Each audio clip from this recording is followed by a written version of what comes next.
Okay, as a follow-up to the video we did yesterday on eccentric overload training, now after my warm-up this morning where we climbed for a couple hours, I'm warmed up enough to where I'm actually going to show you how I calculate the loads and do it on myself. So this is my setup. I have my squat rack with an eye bolt bolted into the top of it, and then I have the G-strength attached above to it and then hooked to my cord via micro USB, and then I have chains with the S-hook to take any of the slack out of the system, and then we're just going to measure from two different joint angles. I'm going to measure a long muscle length isometric left arm, long muscle length isometric right arm, then I'm going to do a short muscle length left arm, short muscle length right arm, and then we're going to take the average of those two, and then I'm going to show you how to calculate the eccentric overload weight. Okay, so we're going to use this pad, put it here to block my hips because we're going to do 100%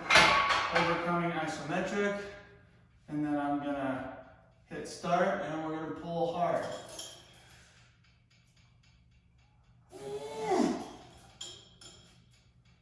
Okay, that one hit 94 kilos.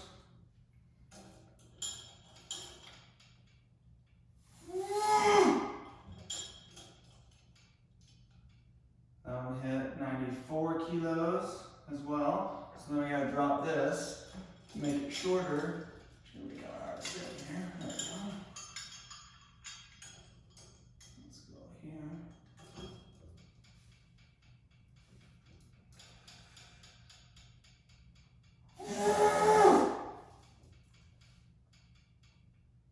Uh, 95 kilos, my arms are short.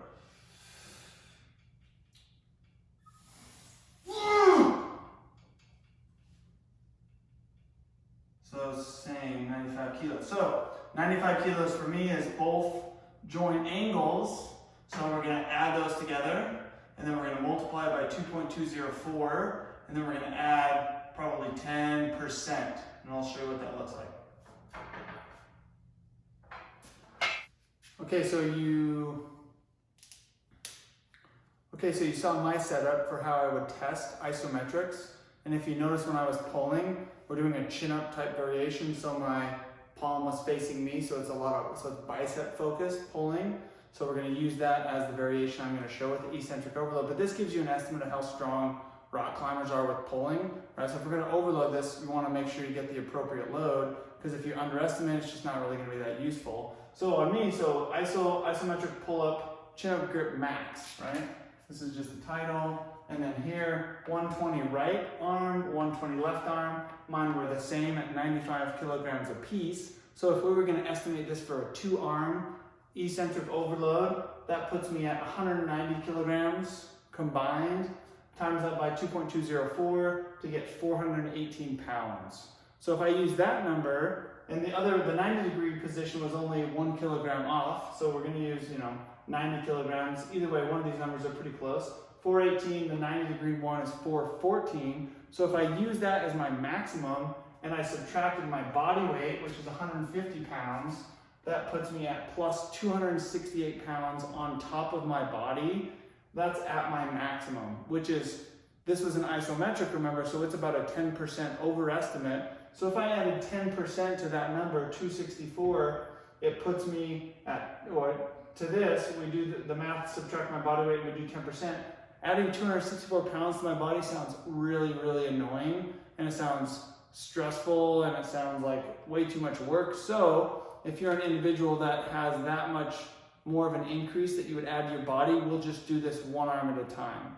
So that's where using isometrics with two arms becomes really cumbersome, because climbers can generate so much force in the upper extremity, then we'll transfer and do it one arm at a time. So if we calculate my one arm load to do an eccentric overload, we take 95 kilograms, which is 209 pounds. We subtract my body weight, which is 150. That leaves us with plus 59 pounds. And then we're going to add 10% to that number to get a 20% overload, plus 64 pounds. So I don't have a 64 pounds, so I'm going to try and do it with plus 50 pounds, a 45 and a 10. We'll do plus 55 pounds and see how it goes.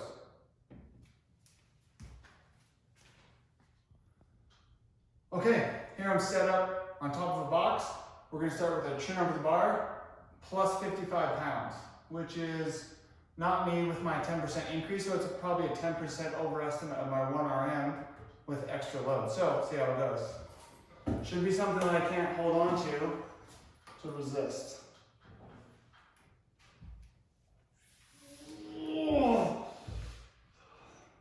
So, I feel like I could probably do 5 pounds more, so we're gonna try. Okay, here's my setup now with 60 pounds, 45, 55, 60, chin over the bar. I shouldn't be able to hold or completely do an isometric. Certainly wouldn't be able to do a concentric pulling up. So I'm gonna slowly, or not intentionally slowly, but I'm gonna try and fight this as much as I can, lowering the full extension.